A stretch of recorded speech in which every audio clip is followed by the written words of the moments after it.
All right, everybody, thanks for standing by. We're going to get started in just a couple minutes.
Good morning and welcome to Virtual CoastFest 2021.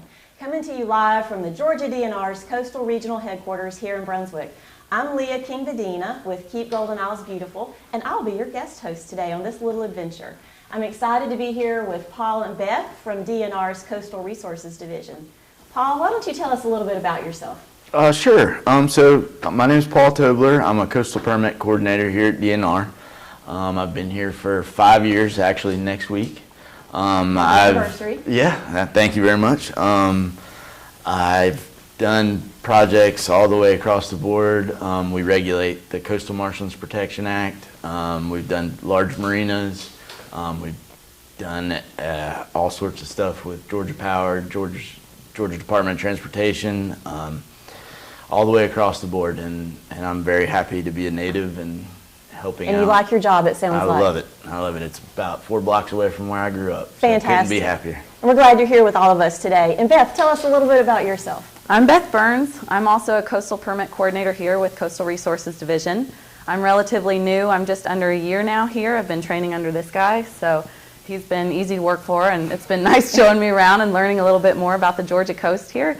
I work under, again, the Coastal Marshlands Protection Act, Shore Protection Act, and then Revocable License Authority as well for private docks and that kind of thing. Well, welcome to the Golden Isles. We're glad you're here. So I think that you guys have a little field trip planned for all of us today that we can go on. So let's take a look. If you've been to the beach in coastal Georgia, you've probably noticed changes in the size and shape of our dunes, maybe the width of the beach, or even how sandbars seem to be constantly moving. The natural and human forces that cause these changes can be subtle and sometimes very abrupt. Our dunes, beaches, sandbars, and shoals are all part of one dynamic network known as the sand shearing system. This vital ecological network protects Georgia's coast from storms, flooding, erosion, and resulting property loss or damage. Within this network are coastal barrier islands like Tybee, Sea, St. Simons, and Jekyll. The islands are constantly changing in size and shape in a process that has been occurring for thousands of years. Throughout time, currents have caused the islands to slowly migrate as waves push sand along their beaches to inlets between them, changing the island shape. As a result, the islands slowly move. As one island grows, the flow of current through the inlets between them erodes the island on the opposite shore in a long-term cycle that connects all of the islands along our coast. Sometimes you may notice your favorite beach will change with the season. Small waves can transport sand onto a beach in summer and fall through a natural process called a longshore current. In the winter and spring, large waves can remove sand in a force known as erosion. This natural seasonal transition reshapes the beach and causes changes in the dune system that are less subtle than the long-term migration of our barrier islands and is fairly easy to recognize. Have you ever been to the beach following a storm? You may have seen that large portions of sand have been washed away or eroded, uncovering hidden rocks or structures. Hurricanes and nor'easters can have an immediately noticeable effect on our beaches. Extreme weather tides can cause flooding and erosion in low-lying areas, and constant wind and waves can displace huge amounts of sand in a very short period of time. Events like these are called episodic changes. These sudden, dramatic changes are probably the easiest for most people to spot. Strong storms can reshape the coastline for decades or even centuries. The evolution of our shoreline not only depends on these long-term, seasonal and episodic changes, but also in how we as humans react to these events. The building of shoreline protection structures like seawalls and jetties could potentially alter the sand shearing system, and careful consideration must be made when deploying these man-made solutions. Georgia's Shore Protection Act, which became law in 1979, provides the measures required to protect our shorelines and the collective resources like dunes and beaches within the sand shearing system. It is the mission of the Coastal Resources Division of the Georgia Department of Natural Resources to ensure that the provisions of the Act are implemented so our coast may be enjoyed by generations to come. Now that you know some of the causes, the next time you're at the beach, see if you can notice if the shoreline has changed since your last visit. Do the dunes look the same? Is the beach any wider? What do the sandbars look like at low tide? Can you imagine what it might look like in 100 years? We hope you've enjoyed learning about Georgia's ever-changing beaches and our partnership with nature in preserving our coast.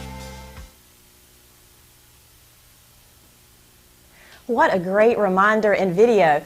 As a quick reminder, you can send your questions to us via Facebook and YouTube. So send those questions in and we'll have them answered real time by these folks.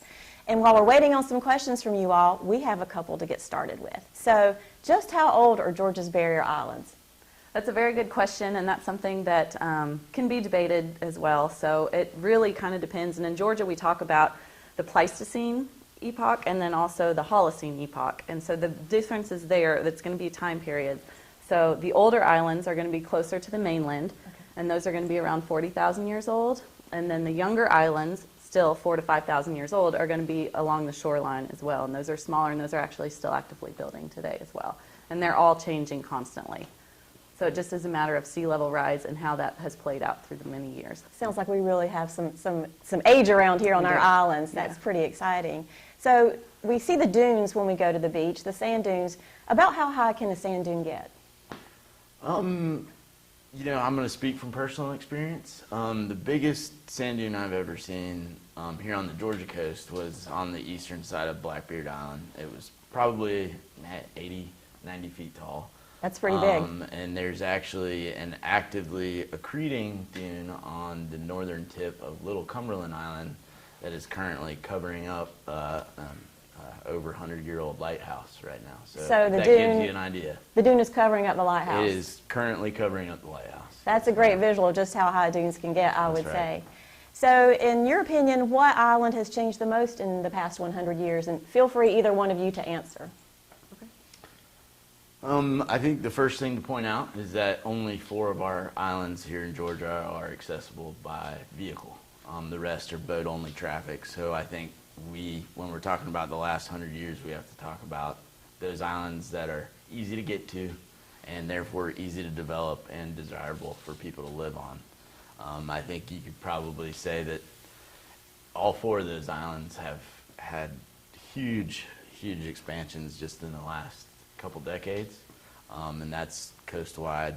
I think that's something that's happening all up and down the East Coast. But, you know, you can focus on those small events over the last 100 years, like hurricanes and things like that. But I think that the islands that we humans can get to the easiest are the ones that have changed the most. So accessibility has probably led to that. Yes, ma'am, I think so. Well, when we think of the Golden Isles, one of the most sought after and most visited areas of our beaches is Driftwood Beach on Jekyll Island. There have been thousands of pictures made there and wonderful family celebrations. So just how did the trees get like that? And are they really driftwood? Are they trees from the mainland? How did Driftwood Beach come to be what we know it as today? You might have heard a little bit about this on the video, but it's a longshore current, and typically those islands are changing all the time, as I stated before. And so that current is moving from the north to the south, and that's kind of changing the islands in that same manner. So it's starting to erode the northern ends of the island, and that sand travels down and then accretes on the southern end.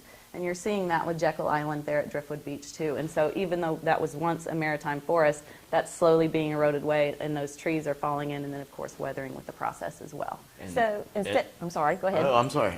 So I just, to add to that, that Driftwood Beach look is not specific to Jekyll Island.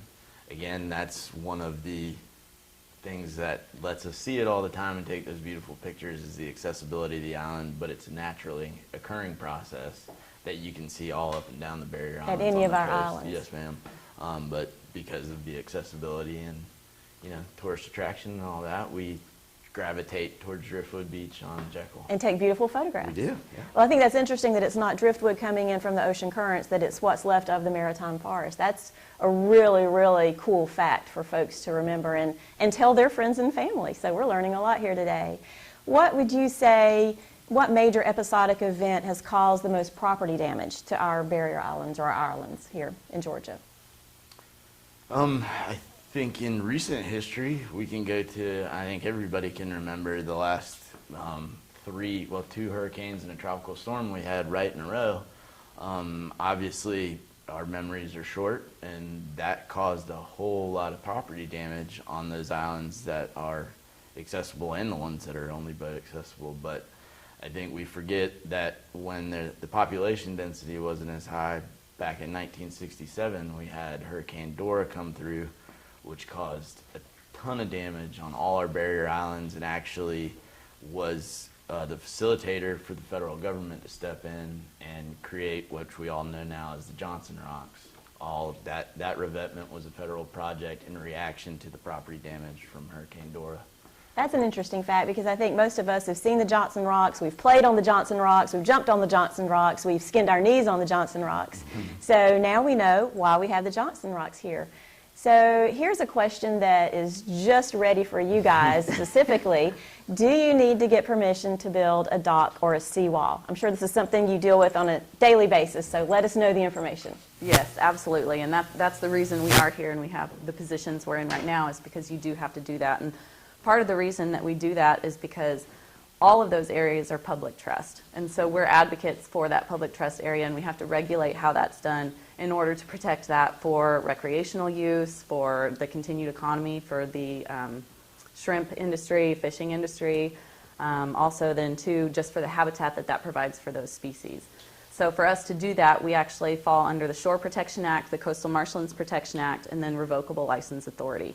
And under that Revocable License Authority is how we regulate the docks and then also that kind of thing as well, bank stabilization. So you have a lot of different publics or different entities coming to the table. You're working with wildlife, you're working with industries of fishing and shrimping, you're working with the private landowners and the state resource. Yeah, and Beth makes a great point. It's a really difficult balance for us to maintain in order for private property owners, which deserve their right to use the public land as well, and the public who doesn't have the luxury of having that waterfront property. So we have a balancing act. A lot to your jobs. Yes, we have a question now. The question is, what can a person do to help preserve our beaches? This is a great question. This is a great question and a great person to ask it. Keep Golden Isles Beautiful is Miss Leah King's organization, and they're doing a ton to help our beaches and putting out trash cans, and I think that's the biggest thing we can do is help clean up the beaches. Don't leave your trash out there. KGIB has plenty of trash cans everywhere for everybody, so especially down here, but I think that's the biggest thing is trying to keep them clean and not leaving your stuff out there. Absolutely. That's one thing I like to do actually when I go to the beach or if I go to outdoors to any area.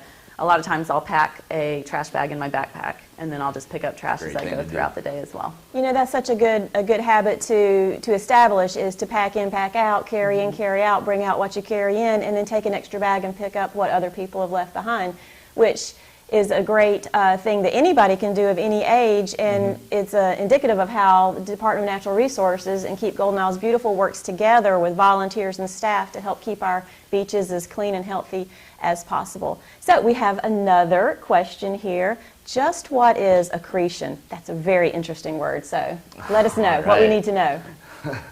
It's we talked a little bit about that. Accretion is going to basically be the buildup, so it means it's getting bigger. So where it's eroding or going away from the northern end of those islands, it's accreting on the southern end, and so it's building up and it's actually growing. So it's a fancy way of saying building up. Exactly. Exactly. We are building our vocabulary Yes, today. we are. So here's a question I have, because as an avid beach lover and goer, I love to walk in the sand barefooted, but don't really think about what the sand is. So what just is the sand made of? So the sand is actually made up of our North Georgia mountains. So our very large river system and watershed here on the coast is all bringing down mostly quartz and breaking down those mountains as it comes down from North Georgia. And all that sand comes out our river mouths, and then the processes that Beth was talking about, the longshore currents and stuff like that, end up depositing that mostly quartz substance up on the beach, and that's our pretty white sand. So this actually gives even better meaning to the phrase from the mountains to the sea. So we could potentially be standing on mountains when we're on our shores. I'm learning a lot today. So we're talking about the wonderful coastline here in Georgia. What areas are in jeopardy due to erosion? A little bit, yeah, about what Paul just mentioned. It is a natural process. And so that is something that happens all the time. If you're on a waterway and it's tidally influenced or even just rain, it's constantly going to be in a state of erosion. And so there's erosion and then, like I said, accretion earlier. So there's that buildup too. So it's just a natural process that's going to be occurring all the time. So technically, any area on a waterway could be said to be with the natural processes in place. Correct. We have another question. What is sand fencing used for? And this is a great question because we see this typically and may not know what the purpose or the function is. So just what is sand fencing for? So sand fencing is an artificial way for us humans to capture sand and hopefully make what could become a stable sand dune. So naturally occurring sand dunes are built on marsh rock. So all that marsh grass you see dead floating around in the rivers, that ends up out on our beaches, as I'm sure everyone's seen after a big tide. And that's what naturally accretes the sand. Accretion. There's that word again. The sand naturally accretes on that marsh grass, and it also provides nutrients for the vegetation that'll grow there. So what we're doing with sand fencing is trying to do that in a human manner and create a way for that sand to get stopped as it travels up the beach. And we also have to, when we're putting sand fencing out, we have several regulations to make sure we take into consideration our lovely endangered sea turtles here on the Georgia coast. So we have to make sure that when we do use these anthropogenic ways of trying to get the beach to accrete in the way we think it should be if we weren't here, then we have to also take into consideration the animals that use that beach. So you're helping Mother Nature. We're trying to. Yeah. And so we as the public should know to stay off the sand fencing just as we should stay off the dunes, correct? Yes, ma'am. Correct. Hopefully So those sand fences will turn into dunes. that is just, it's exciting to think about that we could be seeing baby dunes when we see the sand fencing. And to hop on that just really quick, the whole Sure. reason that we want those dunes are they act as a barrier for protection for the mainland. So they absorb that wave, absorb those storms, and then Great dissipate point. that water as well. And so it's a big storm protection for all of us, and then also for those same animals as well that depend on those, like the turtles. Isn't Mother Nature fascinating how everything just works together? And you guys are a big part of helping make sure everything keeps working together for all of us. Another question, what's the most common type of litter left on our beaches? Oh my goodness, I think I can answer this one. I think Leah knows. I'm going to defer to our host. Okay, I will defer to myself. So the most common type of litter is actually cigarette butts, because cigarette butts are the nation's #1 most littered item, and they are everywhere. And they're made of a type of plastic called cellulose acetate, and as such, they don't easily biodegrade. So when they're thumped to the ground, they're going to stay there until the wind or the rain moves them, or one of us picks them up. So by far, cigarette butts are the worst type, or the most common type of litter.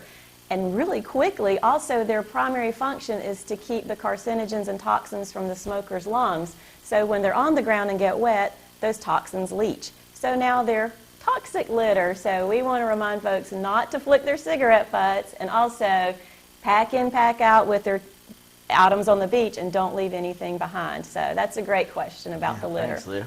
You're welcome. So I have another question about sand, because it's so important here on the beach. What time of year has the most sand migration, and why? Help us understand how this works. I know it's talked about in the video and you've explained some, but give us a little more detail, please. Yeah, again, it's those natural processes, and this is naturally occurring, across the board weather.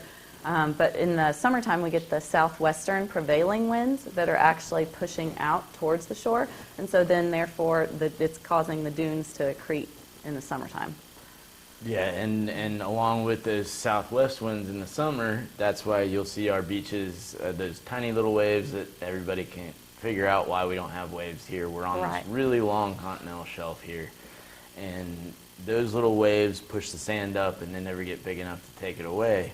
Now flip the switch to fall around here, and we have a much stronger, much more prevailing northeasterly wind, and that really gets that longshore current going, and the wave action builds up, and that's when that vast majority of the shifting of the beaches and the erosion occurs during the fall and the winter with that northeast wind. And of course, that's when we get our big storms too.